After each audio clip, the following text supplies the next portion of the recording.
नमस्कार दर्शकों, मैं मान्या जैन आपके चैनल लोकबात की विशेष प्रस्तुत कहानियों का काफिला के माध्यम से आपके सामने प्रसिद्ध रचयिता महादेवी वर्मा की लोकप्रिय कहानी गिल्लू लेकर आई हूँ। इस रचना के माध्यम से पशु पक्षियों के प्रति प्रेम, उनके संरक्षण की भावना उत्पन्न करने के साथ साथ उनकी गतिविधियों का सूक्ष्म अवलोकन और उनसे सद्व्यवहार करने की प्रेरणा मिलती है। तो आइए शुरू करते हैं। सोन जूही में आज एक पीली कली लगी है। इसे देखकर अनायास ही उस छोटे जीव का स्मरण हो आया जो इस लता की सघन हरितमा में छिपकर बैठता और फिर मेरे निकट पहुंचते ही कंधे पर कूदकर मुझे चौंका देता था। तब मुझे कली की खोज रहती थी, पर आज उस लघु प्राण की खोज है। परंतु वह तो अब एक सोन जूही की जड़ में मिट्टी होकर मिल गया होगा। कौन जाने स्वर्णिम कली के बहाने वही मुझे चौंकाने ऊपर आ गया हो।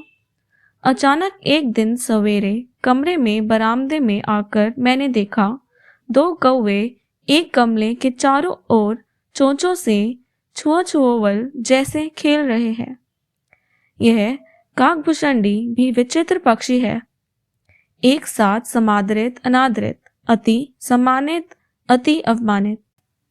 हमारे बेचारे पुरखे न गरुड़ के रूप में आ सकते हैं, न मयूर के, न हंस के।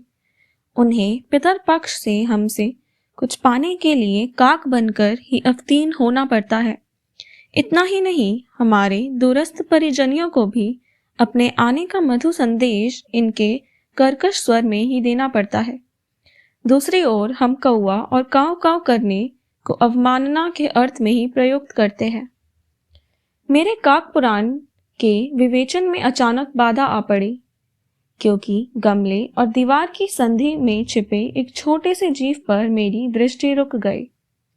निकट जाकर देखा, गिलहरी का छोटा सा बच्चा है जो संभवतः घोंसले से गिर पड़ा है और अब कौवे जिसमें सुलभ आहार खोज रहे हैं।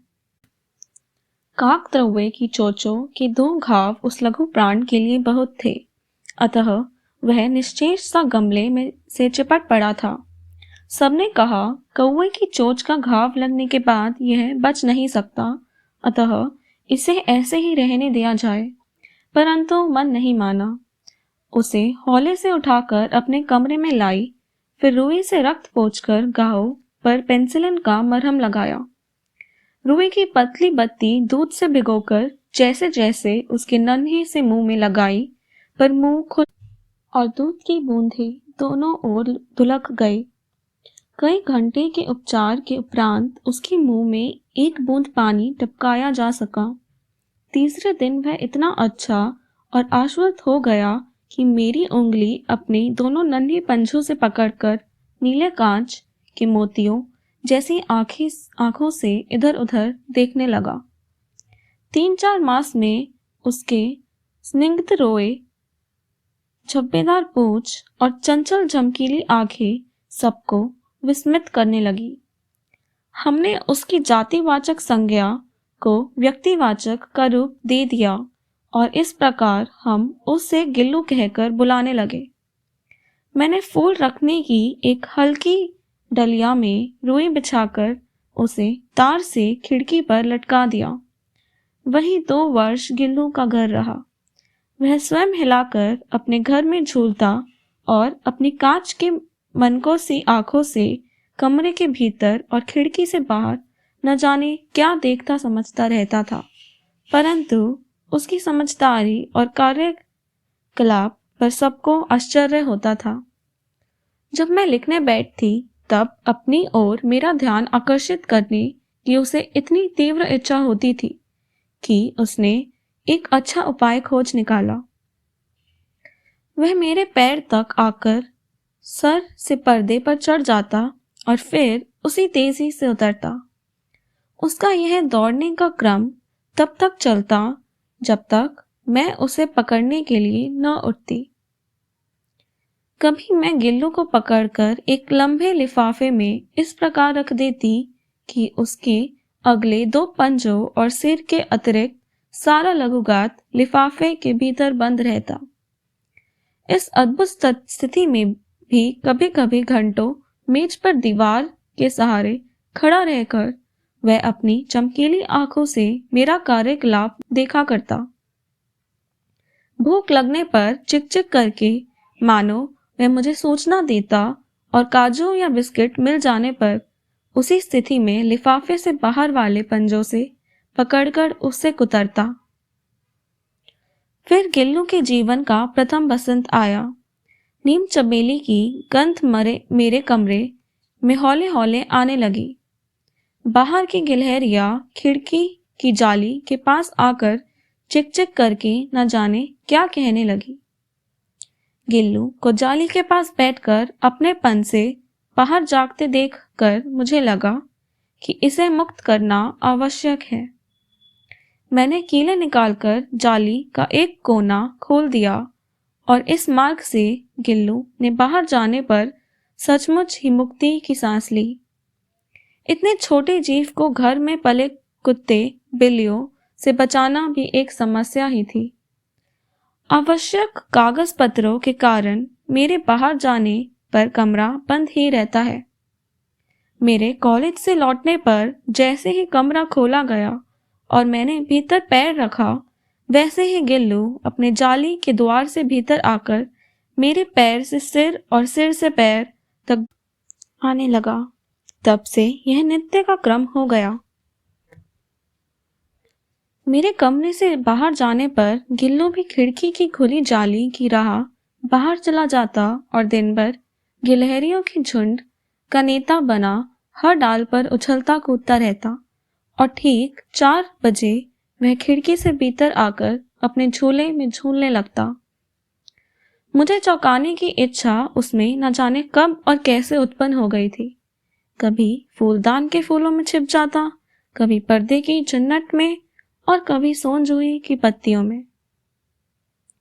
मेरे पास बहुत से पशु पक्षी हैं और उनका मुझे लगाव भी कम नहीं है, परंतु उनमें से किसी को मेरे साथ मेरी थाली में खाने की हिम्मत हुई ऐसा मुझे स्मरण नहीं आता। गिल्लू इनमें अपवाद था। मैं जैसे ही खाने के कमरे में पहुंचती, मैं खिड़की से निकलकर आंगन की दीवार, बरामदा पार करके मेज पर पहुंच जाता और मेरी थाली में बैठ जाना चाहता। बड़ी कठिनाई से मैंने उसे थाली से पास बैठने सिखाया, जहां बैठकर वह मेरी थाली में से एक एक चावल उठाकर बड़ी सफाई से खाता रहता। काजू उसका प्रिय खाद्य था और कई दिन काजू न मिलने पर वह अन्य खाने की चीजों या तो लेना बंद कर देता या झूले से नीचे फेंक देता था। उसी बीच मुझे मोटर दुर्घटना में आहत होकर कुछ दिन अस्पताल में रहना पड़ा। उन दिनों जब मेरे कमरे का दरवाजा खोला जाता, गिल्लू अपने झूले से उतरकर दौड़ता और फिर किसी दूसरे को देखकर उसी तेजी से अपने घोंसले में जा बैठता। सब उसे काजू दे आते, परंतु अस्पताल से लौटकर जब मैंने उसके झूले की सफाई की तो उसमें काजू भरे मिले, जिसे ज्ञात होता था कि वह उन दिनों अपना प्रिय खाद्य कितना कम खाता रहा। मेरी असुव्यवस्था में वह तकिए पर सिरहाने बैठकर अपने नन्हे नन्हे पंजों से मेरे सिर और बालों को इतने हौले हौले सहलाता रहता कि उसका हटना एक परिचारिका के हटने के समान लगता। गर्मियों में जब मैं दोपहर में काम करती रहती तो गिल्लू ने बाहर जाता न अपने झूले में बैठता। उसने मेरे निकट रहने के साथ गर्मी से बचने का एक स्वतः नया उपाय खोज निकाला था। वह मेरे पास रखी सुराही पर लेट जाता और इस प्रकार समीप भी रहता और ठंडक में भी रहता। गिलहरियों के जीवन की अवधि 2 वर्ष से अधिक नहीं होती, अतः गिल्लू की जीवन यात्रा का अंत आ ही गया। दिन भर उसने ना कुछ खाया ना बाहर गया। रात में अंत की यातना में भी वह अपने झूले से उतरकर मेरे बिस्तर पर आया और ठंडे पंजों से मेरी वह उंगली पकड़कर हाथ से चिपक गया जिसे उसने अपने बचपन में मरणासन स्थिति में पकड़ा था। पंजे इतने ठंडे हो रहे थे कि मैंने जागकर हीटर लगाया और उसे ऊष्णता देने का प्रयत्न किया, परंतु प्रभात की प्रथम किरण के स्पर्श के साथ ही वह किसी और जीवन में जागने के लिए सो गया। उसका झूला उतारकर रख दिया गया है और खिड़की की जाली बंद कर दी गई है, परंतु गिलहरियों की नई पीढ़ी जाली के उस पार चिक चिक करती ही रहती है और सोनजोही पर बसंत आता ही रहता है। सोनजोही की लता के नीचे गिल्लू को समाधि दी गई है, इसलिए भी कि उसे वह लता सबसे अधिक प्रिय थी, इसलिए भी कि उस लघुगात का किसी वसंती दिन जूही के पिताब छोटे फूल में खिल जाने का विश्वास मुझे संतोष देता है। धन्यवाद। उम्मीद करती हूँ कि आपको ये कहानी पसंद आई होगी।